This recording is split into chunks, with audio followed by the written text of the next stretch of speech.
I've been obsessed with Percy Jackson and Greek mythology ever since I was in middle school, but it's not because of the books, it's because of the movies.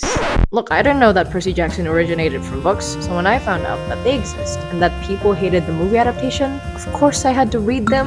That's when I found out that I fell down the Percy Jackson universe rabbit hole because guess what I found? What? There's another series! Fun! So I read some more. Spoiler alert, I loved Heroes of Olympus. Alas, I still have one more series to read. You have got to be kidding me.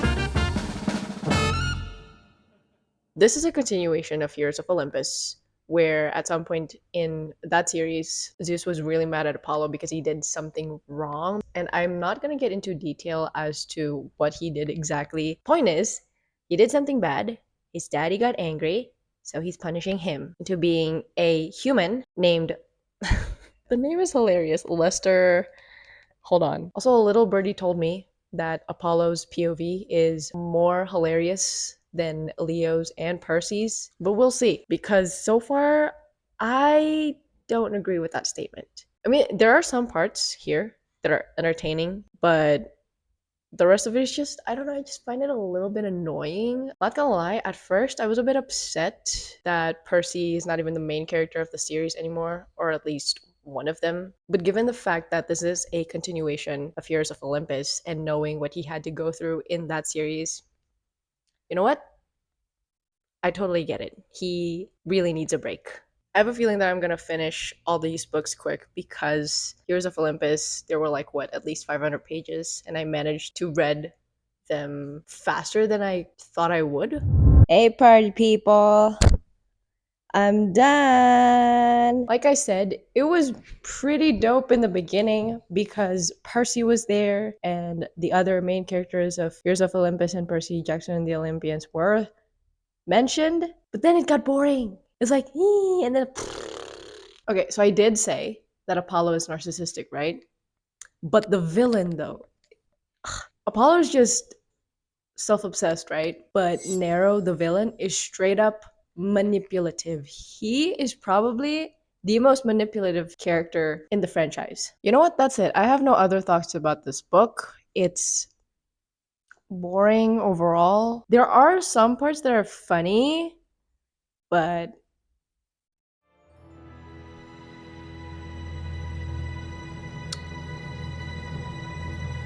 overall, it's not. I forgot to mention this in the first book, but it was fun to see the banter between Apollo's son and his boyfriend. I am so good at masking spoilers. Should I just say it? It's Will. Do you know Will? No. If you haven't read it, no. So I can say it out loud. It's Will. But the other one I can't say because you'll just have to find out in Heroes of Olympus. I didn't realize that the series revolves around LGBTQ themes. I don't know if this is genuine or just some mere political move, as always, like Disney is nowadays, to be honest. Going back to Nero, the main villain. I know I said this before, but it horrifies me how manipulative this guy is. Again, for a kid's book, I'm impressed by the complexity of the characters and the plot. I think Nero is the type of person who would have memorized 48 laws of power by heart, or whatever it is that keeps him alive. You know that book, right? The book manipulators swear by? The book that's banned in jail? The first half was so boring. Actually, no, the entirety of it is just meh. I don't get it. I mean, it's still witty, it's still nostalgic, intricate. And yet, I don't know what it is about this series that made me lose the desire to keep on reading. Despite that, it's really nice that each book has its own character companion. Like the first one is Percy. I hope the third one is good this time. And Jason and Piper are also mentioned, so I don't know. I hope they're in the third book as well.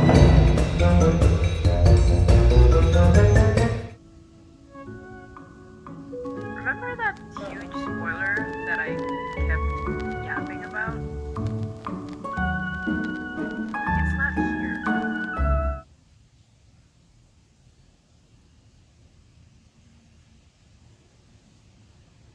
No!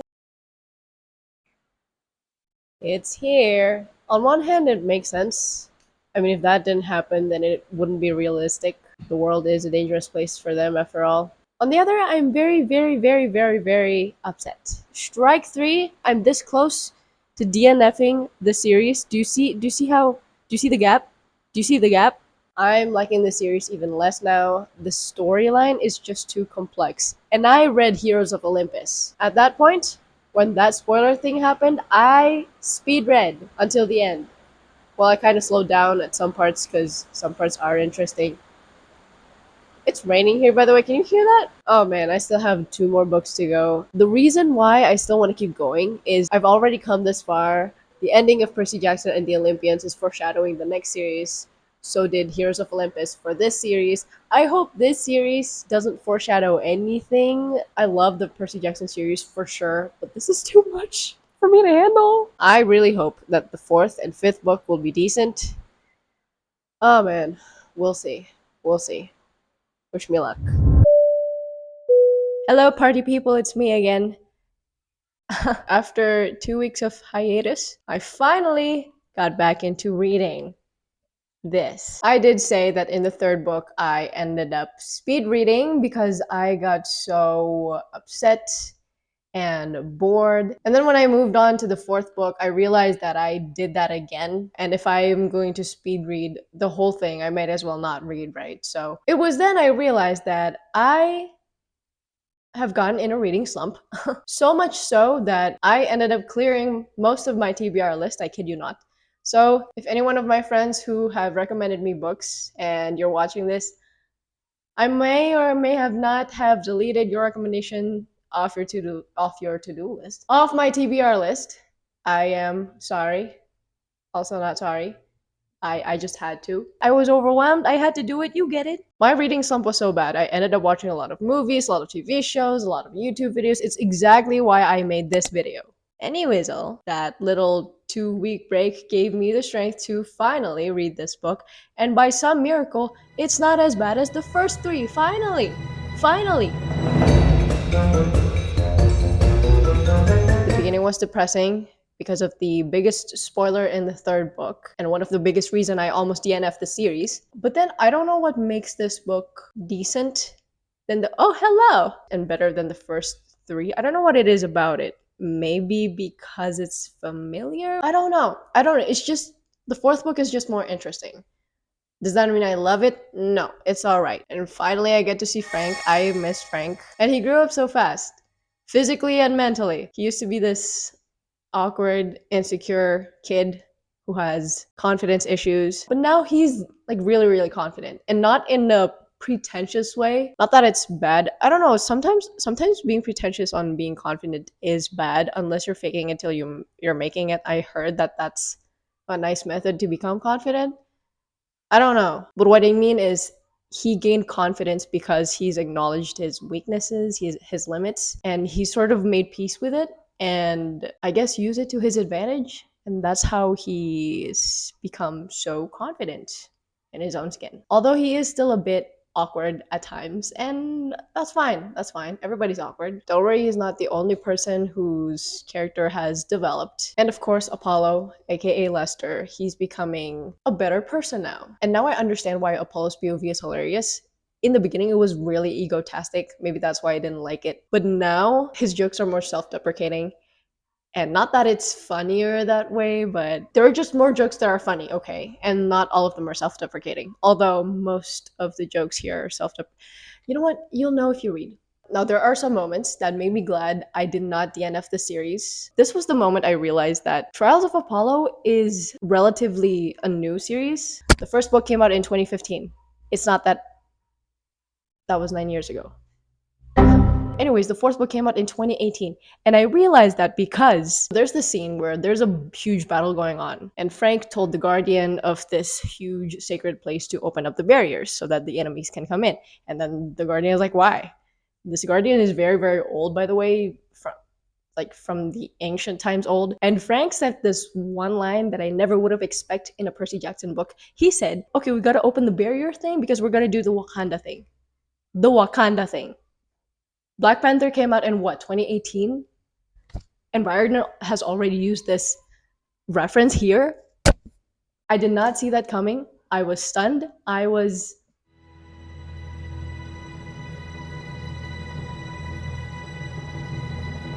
Yeah. have finished book number 5, aka the entire series. Finally, I can breathe again. I think the weight has been taken off my shoulders. And here's a little quick fire about my thoughts on the 5th book. I can definitely tell that some scenes foreshadow the 6th book of Percy Jackson and the Olympians, and what's that Nico spin-off? The Sun and the Star. I thought the foreshadowing ends in Trials of Apollo, but no. Apparently not. Rachel Dare's iconic hairbrush is back. That hairbrush saved humanity twice already, by the way. At the start of reading the series, I thought that Nero is not as powerful as Gaia, aka the main villain in the 2nd series. To me, he seems intimidating because Apollo is immortal and he's extra weak. So, I thought it's just a matter of, are you strong? Or am I weak? But not only is that false, Nero is possibly a little more powerful than Gaia is. You can present your argument in the comments below. We can debate if you wanna. Finally, I get to see Annabeth again, even if it's just for a few pages in the last chapter. The book and the series overall ends with a satisfying character development of Apollo. He's no longer the self-obsessed, jerky, selfish, whiny. No, wait, he's still whiny. Overall, the series was alright. I didn't love it. I didn't hate it. I wouldn't read it again. It really dives deep about what it's like to live as a human, whether by yourself or with other people. And it also deals with coping from abuse and making choices on your own accord. Now, here's what I like about the series. Up to 40% of the jokes are hilarious. Look at me, being all glass half full. I loved the way Nero was written. Not necessarily mean that I love Nero. I hate Nero to my core, which shows how good he is. He's complex. He's ridiculously smart. He's almost impossible to beat. He's power hungry and extremely manipulative. Like I said, he's definitely the most manipulative character in the entire Percy Jackson series. I'm saying this villain's got layers. I love Apollo's character development. He really learns that true joy and happiness only comes from real and meaningful relationships with the people you love instead of vanity, material things, power, and wealth. Whenever he reflects on something, I highlight the whole thing. And lastly, I loved how the main and side characters from the previous series are featured here. Now let's get to the part that I don't like. That devastating scene in book 3. The thing that I've been dreading of since Heroes of Olympus. You know what? I'm gonna talk about it, so if you haven't read the series, I'm gonna give you 3 seconds to jump to the next time step. Ready? So when Thalia was dying, Zeus turned her into a tree so that she could survive. But when Jason was dying, Zeus didn't do anything.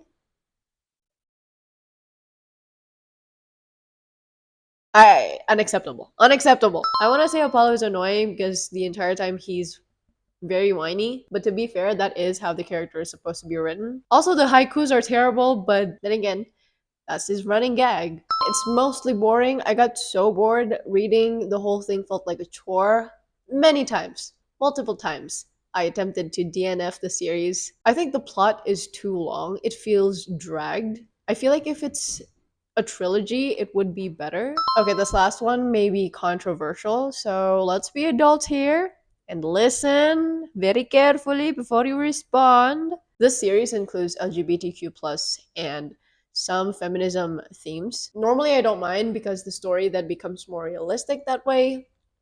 The problem is that it's overdone. I can be as oblivious as Percy, but this one is so obvious that it's so not hard to spot. If any representation is just written for the sake of representation or diversity, political agenda, and all that jazz, the audience can smell it. It's so obvious and it's so annoying, especially because there are a lot of those lately. You know the movies I'm talking about, right? You know the books I'm talking about? You know the series I'm talking about? Again, it's fine. The idea is fine. I just wish the execution is more organic, like the Seven Husbands of Evelyn Hugo, for example. You haven't you read that book, haven't you? Because I literally just spoiled the my bad. And with that, I am finally done.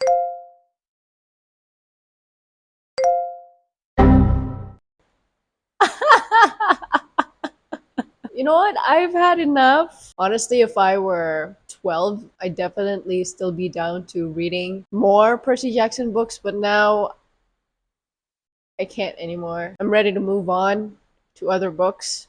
other standalone books. I don't think I'm ever gonna read a series ever again. So don't even bother recommending me Narnia or Harry Potter. Don't even get me started on Akatar. You will never see me reading Akatar. That book is thick. Each book. I don't think the Percy Jackson saga is gonna end anytime soon, or possibly ever. So, you know what? Let's just pretend that the series ends in Heroes of Olympus, and let's just pretend that Percy Jackson and the Olympians only has 5 books. I just heard that the book that just came out is just 2 out of 3. In the last video, I asked you guys to comment your unpopular opinion about Percy Jackson. Let's read. At Baku2461 says, my unpopular opinion is that I loved all 5 books. I just enjoy the PJO universe in general. Good for you! At first I was confused why this is an unpopular opinion, but then I found out that a lot of people don't like the first book because Percy's not in it or something. At Lizzie Knightley says, in my opinion, Trials of Apollo aren't that good. Thank you! Thank you. I got vindicated. I love the Riordan verse to my core, like I am a hardcore fan, but I DNF'd TOA. Lucky you. I mean, if I wasn't gonna make this video, I think I would have DNF'd it too after book 2 or 1. And of course, a lot of you gave a little heads up about the spoiler thing in Trials of Apollo. Thank you, by the way. In a way, it kind of helped me brace myself. Then again, when it happened, I wasn't ready 100%. But if you haven't watched part 1, now is probably a good time for you to click on and watch. Now, if you'll excuse me, I might have to take a little break from reading. Or maybe I'll read something else. I don't know. We'll see. If you have any book recommendations other than Percy Jackson, you can tell me in the comments below. Or maybe tell me if Magnus Chase is good. Okay, bye.